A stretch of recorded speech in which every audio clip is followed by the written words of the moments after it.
dance is definitely more dubstep quality. But you do put those real violins in there, which is a nice touch. You know, like I said, I like it a lot.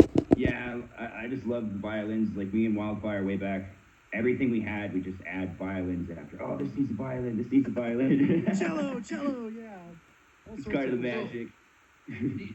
So to go, like you said, this is your first interview, right? This is your first speaking appearance, as it were. Yeah, I mean, I've answered some email questions before, like in interview style, but I've never actually had a recorded audio interview. Well, so let's Once again, let's thank you for that. Yeah, thank you. Yeah, again, thank you. I mean, I'm you're sure I'm huge. gonna listen to my voice after. I'm gonna be like, oh man. Well, I mean, I'm not gonna lie, dude. I'm fairly impressed, man. Anytime I get to interview anybody over 500 views, 500,000 views is a very big deal. You know, you should be definitely proud of that. What would you say is your inspiration for music, and what inspired you to start making music? Number one would definitely be the Chrono Trigger soundtrack. I don't know why I'm so obsessed with it, but I'm right I there just, with you on that. since I was a kid and I played it, I have not stopped listening to it. And it's actually what made me kind of go, how do people make music like this for games? Because I used to just play piano. I had no idea you could get a program on the computer or anything like that. So I would say that is definitely my number one inspiration. These days, for the electronic side of it, I would say Savant. I don't know, or yeah, I guess that's how he says it. Have you guys ever heard of Savant? Yes. Love that dude. Like, I can't stop listening to his stuff. Yeah, I mean, because it was cool because he kind of has the background of orchestra as well, and then he really brought a lot of chiptune stuff, and I liked his music because he just breaks all the rules. And I remember when I was doing in the Newground days, everyone's telling me, I shouldn't do this, or oh, F777, the cheesy sounds, and I just kind of goes, screw it. I like it this way, and I think he's one of the other musicians who does that.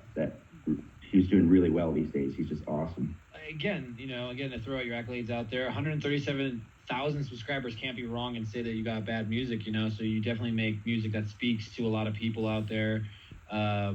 You get a lot of views, a lot of hits. I like it a lot. Like I said, I can definitely, when I listen to again, Viking Dance, because like I said, I'm just now getting introduced to your music. That's the music. That's the kind of music that I can throw on when I go to the gym and I work out. That's what's funny is I go to the gym all the time and I have a hard time finding music that that feels right for working out. That's still EDM.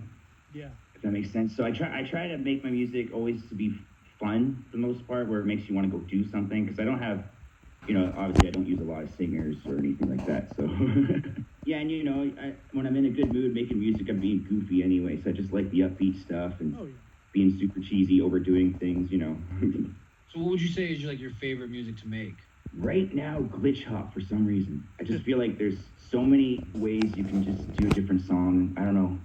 Maybe just because that's the phase I'm in right now, but the phase. So do you draw inspiration from, like you said, phases? I mean, you have you listen to an artist and that kind of influences you to do something else, or is it just whatever? Like you might stumble onto a new beat or a new sound and just be like, yeah, I'm gonna tinker with that a little bit. Oh yeah, actually, I guess because when I made Celtic Dance Machine, or Celtic, however people want to say it, at the time I was listening to a lot of Irish music and stuff, and I was just loving it. And then next thing I knew, I was opening FL Studio, and I was got three ideas for different songs, and so I was like, okay, I'm gonna do this. And I used to do an album a month for a while. That one I did in a month, so that was the mood I was in that month. A lot of people ask me to make Chinese Dance Machine Volume 2, and I'm just now making it. It's been how long? Because I haven't had the same craze for it until just recently. So speaking of, you mentioned FL. I'm sure that's a question you get all the time. How do you make your music? Blah blah blah. How do you make your music?